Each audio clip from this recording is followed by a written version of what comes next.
Guys myself Sandeep Kumar Reddy from engineers competitive training academy. ఈరోజు నేను మీకు ఇండియన్ ఆర్మీ ఎగ్జామినేషన్ సంబంధించి టెక్నికల్ ఎగ్జామినేషన్ పేపర్ 7 అనేది డిస్కస్ చేయబోతున్నాను.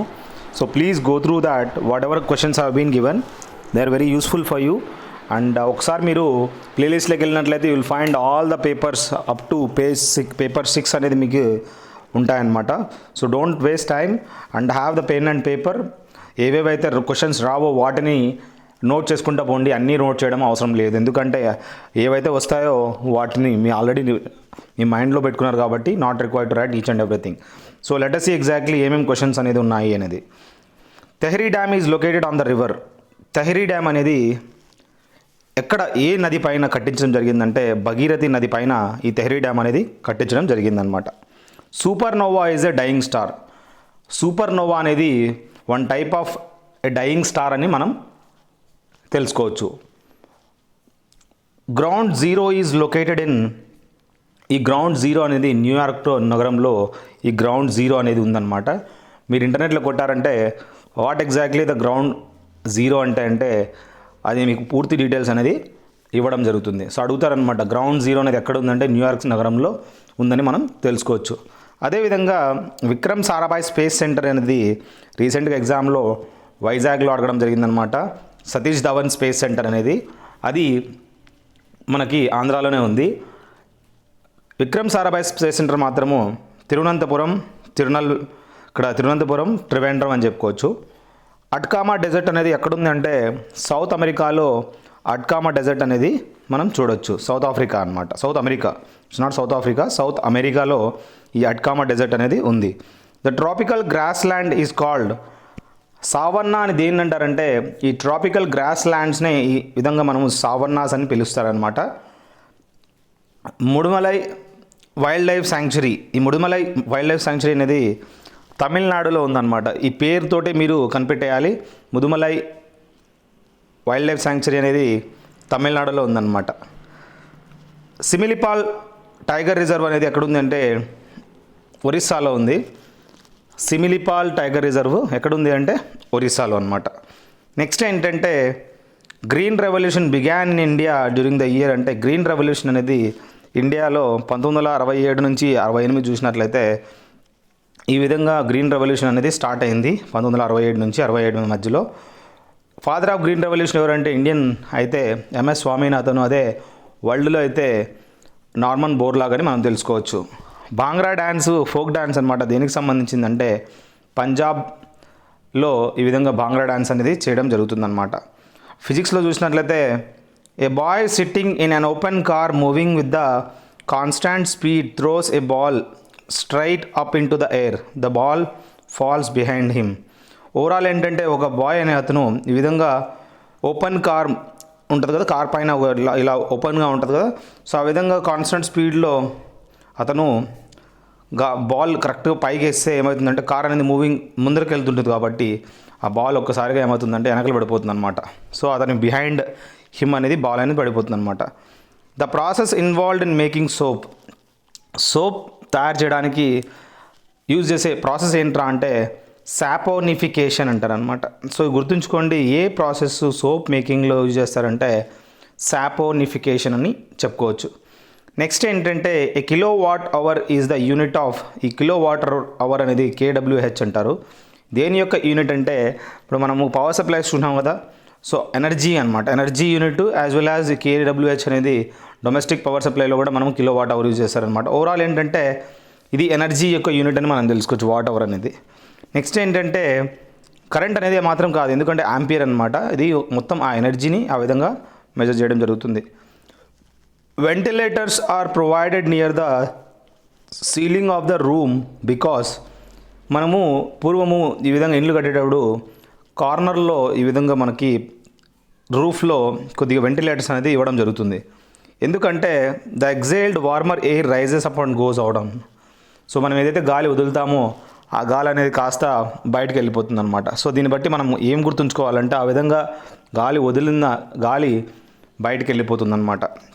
The hair of shaving brush cling together when removed from water due to surface tension.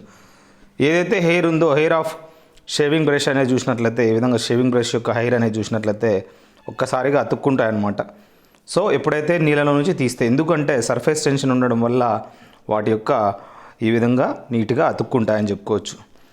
In severe winter in cold countries water pipes burst because, ఎక్కడైతే cold countries ఉంటాయో అక్కడ ఈ విధంగా water pipes అనేది పగిలిపోతాయి అన్నమాట. ఎందుకంటే దాంట్లో కొన్ని నీళ్ళు అనేది ఉంటాయన్నమాట. ఎక్కడైతే నీళ్ళు అనేది ఫుల్గా ఉంటాయో ఆ వాటర్ కాస్త సాలిడ్ అయిపోయి, ఎప్పుడైతే సాలిడ్ అవుతుందో వాల్యూమ్ అనేది ఇంక్రీజ్ అవుతుంది అనమాట. ఎప్పుడైతే వాల్యూమ్ ఇంక్రీజ్ అవుతుందో ఆటోమేటిక్గా ఆ వాటర్ పైప్స్ అనేది ఏమవుతాయంటే వాటి యొక్క వాల్యూమ్ అనేది పెరుగుతుంది, బ్లాస్ట్ అయిపోతుంది, అంటే ఆ విధంగా ఎక్స్పాండ్ అవుతుంది, ఫ్రీజ్ అయిపోయి ఈజీగా క్రాక్స్ వస్తాయన్నమాట. In the process of magnetization of a bar, ఇక్కడ ఏంటంటే ఈ విధంగా మ్యాగ్నటైజేషన్ దాంట్లో the entire bulk of the bar magnets get magnetized అనమాట. సో ఆ ప్రాసెస్లో ఈ బార్ మ్యాగ్నెట్ ఏ విధంగా తయారవుతుందంటే మొత్తం entire bulk of the bar magnets అనేది ఏమవుతుందంటే మ్యాగ్నటైజ్ అయిపోతుంది అని చెప్పుకోవచ్చు అనమాట. మ్యాగ్నటైజేషన్లో a falling drop of rain water acquires the spherical shape due to, ఎప్పుడైతే వాటర్ పైనుంచి ఈ విధంగా డ్రాప్స్ అనేది పడుతుంటాయి కదా, పెద్ద క్లౌడ్ అనేది ఒక్కసారిగా ఈ విధంగా కిందికి వచ్చే కొద్దీ వాటర్ స్ప్లిట్ అవుతూ ఉంటుందన్నమాట. అదొక స్పెరికల్ షేప్లో ఫామ్ అవుతుంది. ఆ విధంగా ఎందుకు స్పెరికల్ షేప్లో ఫామ్ అవుతుంది అంటే సర్ఫేస్ టెన్షన్ వల్లనే ఆ విధంగా మనము చూస్తామన్నమాట. ఈవెన్ వాటర్ డ్రాప్లెట్స్ అనేది గడ్డి పరకల గడ్డి మీద ఈ విధంగా డ్రాప్లెట్స్ అతుక్కో ఉంటాయి కదా స్పెరికల్ షేప్లో, that is because of the surface tension only. Next ఏంటంటే the weakest of all fundamental unit forces is, అన్నిటికన్నా ఫండమెంటల్ ఫోర్సెస్లో ఏది వీకెస్ట్ అంటే గ్రావిటేషనల్ ఫోర్స్ అని చెప్పుకోవచ్చు. ఎందుకంటే ఈ ఎలక్ట్రోస్టాటిక్ ఫోర్స్ అవన్నీ చాలా స్ట్రాంగెస్ట్ ఫోర్స్ అని చెప్పుకో, మ్యాగ్నెటిక్ ఫోర్స్ కూడా స్ట్రాంగెస్టే, న్యూక్లియర్ ఫోర్స్ కూడా చాలా స్ట్రాంగెస్ట్. బట్ గ్రావిటేషనల్ ఫోర్స్ మాత్రం చాలా తక్కువ ఉంటుంది, 9.8 మీటర్/సెకండ్ స్క్వేర్. ఈ విధంగా మనము ఎందుకు ఎంత తక్కువ ఉంటేనే కదా మనం ఈజీగా వాక్ చేయగలుగుతున్నాం అనమాట. Velocity of sound in air doesn't change with the change of pressure of air అనమాట. వెలాసిటీ ఆఫ్ సౌండ్ అనేది ఎందుకు చేంజ్ కాదంటే ఈ ప్రెషర్ ఆఫ్ ఎయిర్ అనేది చేంజ్ అయినా కూడా, అంటే దాని యొక్క ప్రెషర్ కూడా ఇండిపెండెంట్ అనమాట. సో వెలాసిటీకి ప్రెషర్కి ఏమీ ఈ విధంగా ఇండిపెండెన్సీ ఉంటుంది అనమాట. The density of the gas is maximum at, the gas యొక్క డెన్సిటీ అనేది ఎక్కువగా ఎక్కడ ఉంటుందంటే the low temperature at high pressure అనమాట. సో ఇక్కడ మనం చూసినట్లయితే ఎప్పుడైతే మనం ప్రెషర్ కుక్కర్లో ఈ విధంగా మనము టెంపరేచర్ అనేది ఆటోమేటిక్గా తగ్గిపోతుంది అనమాట. ఒక్కసారి ప్రెషర్ అనేది పెంచినామంటే దాని యొక్క బాయిలింగ్ పాయింట్ కూడా తగ్గిపోతుంది. ఇక్కడ ఏంటంటే దాని density of gas is maximum, gas యొక్క డెన్సిటీ మ్యాక్సిమం ఎక్కడ ఉంటుందంటే లో టెంపరేచర్ హై ప్రెషర్లో ఈ విధంగా మనం చూడొచ్చు. Why it is difficult to breathe at higher altitudes అంటే హయ్యర్ ఆల్టిట్యూడ్స్లో ఎక్కువ మనము బాగా స్వేచ్ఛగా గాలి పీకలేమన్నమాట. ఎందుకంటే హైయర్ ఆల్టిట్యూడ్స్ వెళ్ళిన తర్వాత అక్కడ ఎయిర్ అనేది ప్రెషర్ చాలా తక్కువగా ఉంటుంది. అందుకే ఎప్పుడైనా నువ్వు హైయర్ ఆల్టిట్యూడ్స్కి వెళ్తే నీకు బ్రీతింగ్ అనేది కొద్దిగా డిఫికల్ట్గా ఉంటుంది అనమాట. సో అక్కడ లో ఎయిర్ ప్రెషర్ అనేది ఫామ్ అవుతుంది. సో మా నార్మల్ బ్రీతింగ్ అనేది చేయలేమన్నమాట. అందుకే ఎవడైతే ఈ విధంగా హిల్ స్టేషన్స్కి వెళ్తారో వాళ్ళకి తలనొప్పి అనేది రావడం జరుగుతుంది, వామిటింగ్స్ అనేది రావడం జరుగుతుంది అనమాట. ఒకసారి ట్రై చేయండి, you will get that. The strongest force in nature is, అన్నిటికన్నా స్ట్రాంగెస్ట్ ఫోర్స్, వీకెస్ట్ అయితే గ్రావిటేషనల్ ఫోర్స్ ఏ విధంగా ఉందో స్ట్రాంగెస్ట్ అయితే న్యూక్లియర్ ఫోర్స్ అని చెప్పుకోవచ్చు అనమాట. Next according to the theory of relativity which of the following is remains constant అనమాట. Theory of relativity ప్రకారం E=mc² అనేది మనకు తెలుసు, theory of relativity by Charles Darwin అనమాట. సో ఓవరాల్ దాని ప్రకారము వెలాసిటీ ఆఫ్ లైట్ అనేది కాన్స్టెంట్ అని చెప్పుకోవచ్చు అనమాట. E=mc² ఇక్కడ మనము వెలాసిటీ ఆఫ్ లైట్ అనేది కాన్స్టెంట్ అనమాట. The spoon dropped by an astronaut in a satellite well, ఒక శాటిలైట్లో ఆస్ట్రోనాట్ స్పూన్ విధంగా డ్రాప్ చేసినాడు, continue to follow the motion of the satellite అనమాట. అది ఎక్కడైతే ఉందో అదేవిధంగా ఫ్లో ఆఫ్ శాటిలైట్ ఎక్కడైతే మూమెంట్ ఉందో అదేవిధంగా మూమెంట్ అనేది ఉంటుంది అనమాట. సో దీన్ని బట్టి ఏంటంటే దట్ ఈస్ కంటిన్యూస్గా అదే ఫ్లో అవుతుందన్నమాట టువర్డ్స్ శాటిలైట్ అని చెప్పుకోవచ్చు. ఓవరాల్ ఏంటంటే దట్ విల్ స్టార్ట్ ఫ్లోటింగ్ అని చెప్పుకోవచ్చు. నెక్స్ట్ ఏంటంటే కెమిస్ట్రీలో petroleum consist of a mixture of, ఈ పెట్రోలియంలో ఏమేమి ఉంటాయి అంటే హైడ్రోకార్బన్స్ అనేది మనం చూడొచ్చు పెట్రోలియంలో. The luster of the metals is because of, ఈ లస్టర్ ఆఫ్ మెటల్స్ అనేది is because of reflection of light due to the presence of free electrons. So ఈ క్వశ్చన్స్ కొన్ని మీకు డిఫికల్టీ లెవెల్ అనిపించవచ్చు, they are all moderate to difficult level questions కొన్ని. నా intention ఏంటంటే మీరు ఏవైతే కట్ ఆఫ్లో ఉంటారో ఆ క్వశ్చన్స్ మీరు గ్రాప్ చేయాలంటే ఇలాంటి క్వశ్చన్స్ కంపల్సరీ మీరు ఫాలో కావాలి. They are segregated from various books of this 12th standard examination సంబంధించి మీరు ఎన్నైతే మీరు గ్రాప్ చేయగలుగుతారో అంత బాగా యూస్ఫుల్ అవుతుంది. So don't waste your time, please follow this 20 question papers and then మీరు నేను ఇచ్చిన ఆ 2100 క్వశ్చన్స్ కూడా చూసుకుంటే మీకు మ్యాక్సిమం ఇన్ఫర్మేషన్ అనేది తెలిసిపోతుంది అనమాట. ప్లేలిస్ట్లోకి వెళ్ళండి, you will find that 2100 questions in Telugu. That also will help you a lot. Next ఏంటంటే the luster of the metals is because of reflection of light due to the presence of free electrons. అందుకోసమే ఈ విధంగా మనం చూసినట్లయితే lustre of metals అనేది మనం చూడొచ్చు. One of the following is used to dissolve noble metals. అంటే ఇక్కడ నోబుల్ మెటల్స్ని డిజాల్వ్ చేయడానికి ఏది యూజ్ చేస్తారంటే ఆక్వా రీజియా అంటారనమాట. ఆక్వా రీజియా యూజ్ చేయడం వల్ల ఈ విధంగా నోబుల్ మెటల్స్ ఏవైతే ఉన్నాయో ఇనర్ట్ గ్యాసెస్, ఆ మెటల్స్ నోబుల్ మెటల్స్ అనేది ఈజీగా డిజాల్వ్ చేయొచ్చు అనమాట. And emulsion is a colloid of a liquid in liquid అనమాట. మిల్క్ అనేది వన్ టైప్ ఆఫ్ ఎమల్షన్ అని చెప్పుకోవచ్చు. లిక్విడ్ ఇన్ లిక్విడ్ అని చెప్పి మనం గుర్తుంచుకోవాలి. Percentage of carbon in steel ranges from, ఈ విధంగా పర్సంటేజ్ ఆఫ్ కార్బన్ అనేది స్టీల్ ఎంత ఉంటుందంటే 1 నుంచి 5 వరకు ఉంటుందని మనం గుర్తుంచుకోండి. Which of the following is not present in German silver. అంటే సిల్వర్ అనేది జర్మన్ సిల్వర్లో ఉండదన్నమాట. సో గుర్తుంచుకోండి, సిల్వర్ అండ్ దాంట్లో మీరు సిల్వర్ పెట్టేదండి. కాపరు, జింక్, నికల్ 3 ఉంటాయి కానీ సిల్వర్ మాత్రము ఉండదు. The major harmful gas emitted by automobile vehicles which causes air pollution is. The major harmful gas, ఏది major harmful gas emitted by automobile vehicles which causes air pollution అంటే carbon monoxide అనమాట. ఈ carbon monoxide మరియు lead ఈ 2 ఉంటాయి వెహికల్స్లో. అందుకోసమే ఆ 2 ఉండడం వల్ల ఏమవుతుందంటే మనకి ఈవెన్ మనము ఒకసారి గల్లా క్లీన్ చేసుకుంటుంటే కూడా ఒకసారి సిటీస్లలో బ్లాక్గా రావడం జరుగుతుందన్నమాట. అది లెడ్ అని చెప్పుకోవచ్చు. సో కార్బన్ మోనాక్సైడ్ కూడా రిలీజ్ చేస్తుంది ఆటోమొబైల్ వెహికల్స్ నుంచి. వెరీ డేంజరస్ అని చెప్పుకోవచ్చు. మన బ్లడ్లో ఈజీగా డిజాల్వ్ అయిపోతాయి అన్నమాట. మనకి ప్రాబ్లమ్స్ అనేది రావడం జరుగుతుంది. Which one of the following is a major greenhouse gas. అంటే క్లోరోఫ్లోరో కార్బన్స్ అనేది చూసినట్లయితే మేజర్ గ్రీన్ హౌస్ గ్యాస్గా మనం గుర్తుంచుకోవచ్చు. ఈ క్లోరోఫ్లోరో కార్బన్స్ అనేది మెయిన్ మన డిప్లీషన్ ఆఫ్ ఓజోన్ లేయర్కి మెయిన్ రీజన్ అనమాట. నెక్స్ట్ ఏంటంటే pasteurization is a process in which milk is heated to 72 degrees for 10 minutes అనమాట. అంటే మిల్క్ అనేది 72 degrees సెంటిగ్రేడ్ అనేది దానికి హీట్ ఇవ్వడం జరుగుతుంది ఫర్ 10 minutes అనమాట. అప్పుడు ఆ పాలు అనేది పొంగిన తర్వాతనే ఆ పెరుగుగా కావడానికి ఛాన్సెస్ ఉంటాయి. అంతేగాని పెరుగు కావాలంటే పాలు ఖచ్చితంగా పొంగాలి. Next the chemical name of common salt. Chemical name of common salt ఏంట్రా అంటే కామన్ సాల్ట్ యొక్క కెమికల్ నేము సోడియం క్లోరైడ్ అనమాట. దాన్నే NaCl అంటారు. ఇదే chemical name of common salt అనమాట. Next denatured spirit is ethanol mixed with pyridine అనమాట. ఇక్కడ డీనేచర్డ్ స్పిరిట్ అనేది is ethanol mixed with pyridine అనమాట. ఈ స్పిరిట్లో ఏమవుతుందంటే ఇథనాల్ అనేది పైరిడైన్ తోటి మిక్స్ చేస్తేనే మనకి డీనేచర్డ్ స్పిరిట్ అనేది ఫామ్ అవుతుంది అనమాట. అడుగుతాడు వాడు question, denatured spirit consist of అంటే ఇథనాల్ అండ్ పైరిడైన్ అని 2 రాయాల్సి ఉంటుంది. The most abundant inert gas in the atmosphere. అంటే అబండెంట్ ఇనర్ట్ గ్యాస్ ఏంట్రా అంటే ఆర్గాన్ అనేది చాలా ఎక్కువగా ఉంటుంది అట్మాస్ఫియర్లో. ఇదే ఆర్గానే మనము ఎలక్ట్రిక్ బల్బ్లో కూడా మేకింగ్లో యూజ్ చేస్తారనమాట. Which metal is extracted from sea water. అంటే సీ వాటర్ నుంచి అయోడిన్ అనేది ఇది మనం చూసినది ఎలిమెంట్ అని చెప్పుకోవచ్చు. ఈ అయోడిన్ అనేది ఎలిమెంటు మనం ఎక్స్ట్రాక్ట్ చేయడం జరుగుతుందన్నమాట. సో ఇది మనకు సాల్ట్లో ఎక్కువగా ఇది మెటల్ అని చెప్పకూడదు, విచ్ ఎలిమెంట్ అనమాట. ఎలిమెంట్ ఈస్ అయోడిన్ అనమాట. నెక్స్ట్ ఏంటంటే the freezer in a refrigerator is fitted near the top. It facilitates convection currents అనమాట. ఇక్కడ దీన్ని బట్టి మనం చూసిన ఫ్రీజర్ అనేది in a refrigerator is fitted near the top అనమాట. రిఫ్రిజిరేటర్లో చూసినట్లయితే ఆ ఫ్రీజర్ అనేది ఎక్కడ ఉంటుందంటే టాప్లో ఉంటుందంట. ఎందుకు అంటే అది కన్వెక్షన్ కరెంట్స్ని ఈజీగా ఫెసిలిటేట్ చేస్తుందన్నమాట. Cooking gas is a mixture of butane and propane. So cooking గ్యాస్లో బ్యూటేన్ ఎక్కువగా ఉంటుంది. LPG సిలిండర్లో బ్యూటేన్ ఉంటుంది మరియు ప్రోపేన్ ఉంటుంది. అదే బయోగ్యాస్లో అయితే మీథేన్ అనేది ఉంటుంది అనమాట. When it comes to the mathematics 3 నంబర్లు ఉన్నాయన్నమాట. 1:2:3 రేషియోలో వాటి యొక్క HCF అనేది 12 అనమాట. సో x 2x 3x అయితే 12 24 36 అని చెప్పుకోవచ్చు. దాని ప్రకారం ఈజీగా HCF అనేది చూసినట్లయితే మనకి 12 అనుకుంటే 12 24 36 is the right answer for this numbers అనమాట. ద మీన్ ప్రపోర్షన్ అడిగాడు 0.32కి మరియు 0.02కి. సో వాటి యొక్క మీన్ ప్రపోర్షన్ ఎంత అంటే √AB అనమాట. సో దాని ప్రకారం మనం చేస్తే 0.08 అనేది ఆన్సర్ రావడం జరుగుతుందన్నమాట.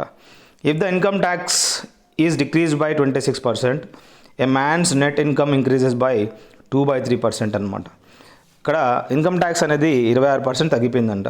మ్యాన్స్ ఇన్కమ్ అనేది నెట్ ఇన్కమ్ అనేది ఇంక్రీజెస్ బై 2/3% అనమాట. ఇక్కడ ఇన్కమ్ ట్యాక్స్ 100 కాస్త 74 అయిపోయింది, 2/3 అంటే 3 కాస్త 5 అయిపోయింది అనమాట. సో దాని ప్రకారం మనము మల్టిప్లికేషన్ చేస్తే 100 × 3 అంటే 300, 74 × 5 అంటే 370 అనమాట. సో 70 పెరిగింది, 300 పెరిగింది అంటే ఓవరాల్ అనేది 1/3% అనేది ఇంక్రీజ్ అయిందనమాట.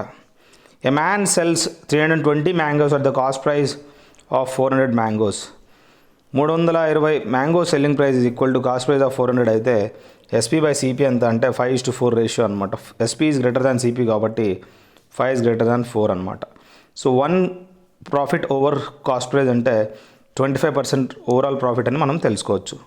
అన్ umbrella marked at ₹80 sold for ₹68 అనమాట. మార్క్ ప్రైస్ 80 రూపాయలు అయితే సోల్డ్ ₹68 అనమాట. సో ఇక్కడ ఇతనికి డిస్కౌంట్ ఎంత అంటే ఆ డిస్కౌంట్ అనేది 15% అనమాట. సో ఓవరాల్ మార్క్ ప్రైస్ మీద ఇచ్చేది ఏంద్రా అంటే డిస్కౌంటే ఇవ్వగలం జరుగుతుంది అనమాట. దాని ప్రకారము final value is equal to initial value into 100 - R/100 అనేది దీని ఫార్ములా అనమాట. 100 - R అంటే డిస్కౌంట్ అనమాట. మైనస్ ఎందుకు ఉందంటే డిస్కౌంట్ కాబట్టి.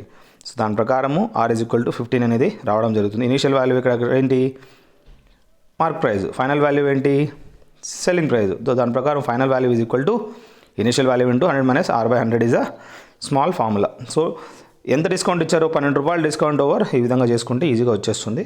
You can do that. Next ఏంటంటే ₹800 అనేది 5% పర్ ఆనం తోటి కాంపౌండ్ ఇంట్రెస్ట్ ఎంత అయిపోయిందంటే ₹882 అయిపోయింది. కాంపౌండ్ ఇంట్రెస్ట్ ఈ విధంగా ఎన్ని సంవత్సరాలలో అయిందంటే మనం చూసినట్లయితే ఇక్కడ ₹882 అయిపోయింది. ₹800 ఉంటుంది, ₹82 అనేది కాంపౌండ్ ఇంట్రెస్ట్ అనమాట. సో 5 + 5 + 25/100 అంటే 10.25% అనమాట. ఇక్కడ ఏంటంటే what percentage of principal is compound interest అనమాట. ఇక్కడ 10.25% of principal that is 800 is equal to 82 అనమాట. సో దాని ప్రకారము మనం చూసినట్లయితే ఈ 10.25% అనేది ఎన్ని సంవత్సరాలలో అంటే 2 ఏళ్లలో అయిందని చెప్పుకోవచ్చు అనమాట. సో ఇక్కడ పీరియడ్ ఏంటి అంటే 2 years అనమాట. So that is the right answer, 2 years. Next ఏంటంటే A and B can together do a piece of work in 15 days. B alone can do it in 20 days. In how many days can A alone do it అంటే AB ఇద్దరు 15 రోజుల్లో పని చేస్తే B అనేవాడు 20 రోజుల్లో చేస్తే 15కి 20 కాసాగంతా 60 అనమాట. అయితే 15 నాళ్ళ 23 టోటల్ గుడ్లు ఎన్ని ఉన్నాయి, 60. AB అనేవాళ్ళు 15 రోజులు తింటారు, ఒక రోజుల్లో 4 గుడ్లు తింటాడు. B అనేవాడు మాత్రం 3 గుడ్లు తింటాడు. అంటే ఏ ఎన్ని తింటాడు, 1 తింటాడు. 4లో 3 పోతే ఎంత, 1. రోజుకు 1 గుడ్డే తినగలుగుతాడు. వీడి కెపాసిటీ 1 గుడ్డే అనమాట. 60 గుడ్లు ఉన్నాయి, ఎన్ని రోజులు తింటాడు అనేవాడు, 60 రోజుల్లో ఆ గుడ్లన్నీ అయిపోగొడతాడు అనమాట. 1 గుడ్డు ప్రకారం ప్రతిరోజు 1 తింటాడు కాబట్టి. A person crosses a 600 meters long street in 5 minutes. ఒక పర్సన్ 600 మీటర్ లాంగ్ స్ట్రీట్ అనేది 5 నిమిషాల్లో క్రాస్ చేస్తాడనమాట. Find a speed in km/h. Speed is equal distance by time అంటే సో దాని ప్రకారం మనకి చేస్తే ఈజీగా 7.2 km/h అనేది రావడం జరుగుతుంది. అది km/hలో కన్వర్ట్ చేసుకుంటే, లేదనుకో m/s అంటే 2 m/s అనమాట. సో ఆ విధంగా మనం చేసుకుంటే ఈ స్పీడ్ ఇన్ కిలోమీటర్ ఎంత అంటే 2 m/s అనమాట. నెక్స్ట్ ఏంటంటే the length of a plot is 4 times its breadth. Length అనేది బ్రెడ్త్ కన్నా 4 రెట్లు అనమాట. సో 4:1 రాయొచ్చు. A play ground measuring 1200 square meters occupies a third of the total area of the plot. What is the length of the plot in meters? దీని ప్రకారం మనం చూసినట్లయితే L/B అంటే 4:1 అనమాట. సో ఈజీగా మనము ఇక్కడ ఈ play ground measuring 1200 square feet అనమాట. ఇక్కడ 1200 square meter అనేది ఎంతకి ఈక్వలెంట్ అంటే 4x 5x అనుకుంటే ఇక్కడ ఈజీగా మనము ఈ లెంగ్త్ ఆఫ్ ద ప్లాట్ అని చూసినట్లయితే ఇక్కడ occupies a playground measuring 1200 square meters occupies a third of the total area of the plot. What is the length of the plot in meters? So దీని ప్రకారము సో 1200 into 3 అంటే 12 3 36 అనమాట. అంటే ఇక్కడ ఏంటంటే 1200 square meter అనేది చూసినట్లు 1/3 ఉంది కాబట్టి occupies third of the total plot. So ఇక్కడ టోటల్ ఎంత అంటే 3600 అనమాట. ఆ ప్లాట్ టోటల్ అనమాట. దాంట్లో ప్లేగ్రౌండ్ మాత్రం 1200 ఉందన్నమాట. టోటల్ ఎంత అవుతుంది, 12 into 3 అంటే 3600 అనమాట. సో దాని ప్రకారం మనం చూసినట్లయితే will get the answer. You can directly go through that. So this question అనేది you have a little bit difficulty in this question. I think I had done some few mistakes in it. ఇక్కడ 1200 అనేది square metres ఒక ground ఉంటే దాంట్లో play ground total area అనేది 3600 అనమాట. కానీ ఇక్కడ 4x² అని రాసుకోవాలి. 4x² ఈజ్ ఈక్వల్ టు 3600 అయితే ఏమవుతుందంటే అప్పుడు 9×4 = 36 అవుతుంది అనమాట. అప్పుడు x² ఈజ్ ఈక్వల్ టు 900 అవుతుంది. x ఈక్వల్ టు 30 అనేది రావడం జరుగుతుంది. సో ఇక్కడ 30 అనేది x రావడం జరగడం వల్ల అప్పుడు బ్రెడ్త్ అనేది 30 మీటర్లు, లెంగ్త్ అనేది 120 మీటర్లు రావడం జరుగుతుంది. That is the correct answer అనమాట. So please correct it. నేను ఇది ఇక్కడ ఏదైతే చేశానో this is some small correction అది. సో అక్కడ మనకి ఈ విధంగా 30 మీటర్స్ వెడల్పు అయితే లెంగ్త్ అనేది 120 మీటర్లు అనమాట. So this is the right answer. 120 × 30 చేసినప్పుడు 3600 రావడం జరుగుతుంది. సో మిగతా ఇది ఏమైతే చేశానో just you go through that. నేను ఏ విధంగా చేశాను అనేది 5x² అని రావడం జరిగింది. ఇన్స్టెడ్ ఆఫ్ 4x² బదులు నేను 5x² యాడ్ చేసి రాయడం జరిగింది. అలా చేయకూడదు. అది ఎందుకంటే 4 + 1 అంటే నేను పెరిమీటర్ అనుకొని చేయడం జరిగింది అనమాట. So this is the small mistakes lead to bigger solution అనమాట. సో ఇలా ఒకసారి చూడండి ఏ విధంగా చేశాను, ఏ విధంగా దాన్ని స్ప్లిట్ చేయడం జరిగింది, ఏ విధంగా దాని లెంగ్త్ అండ్ బ్రెడ్త్ కనుక్కున్నాను కూడా కనుక్కోండి, నో ప్రాబ్లం. నెక్స్ట్ ఏంటంటే if the ratio of the areas of 2 circles, 2 squares, 2 squares యొక్క ఏరియాస్ అనేది 9:1 అంట. The ratio of their perimeters are in the ratio. So వాటి యొక్క స్క్వేర్స్ అనేది ఈ విధంగా ఏరియాస్ అనేది 9:1 అయితే దేర్ పెరిమీటర్ అంటే 4a1 4a2 కదా. సో 4 క్యాన్సిల్ అవుతుంది. a1:a2 అంటే 3:1 ఇస్ ద పెరిమీటర్ అని చెప్పుకోవచ్చు అనమాట. So perimeters are in the ratio of 3:1 అంటే స్క్వేర్ రూట్ అని చెప్పి చెప్పుకోవచ్చు అనమాట. Square root of 9 square root of 1 అనమాట. సో ఆ విధంగా 3:1 రావడం జరుగుతుంది. I hope this question paper will help you a lot. So thank you very much guys. Have a good day, have a great life.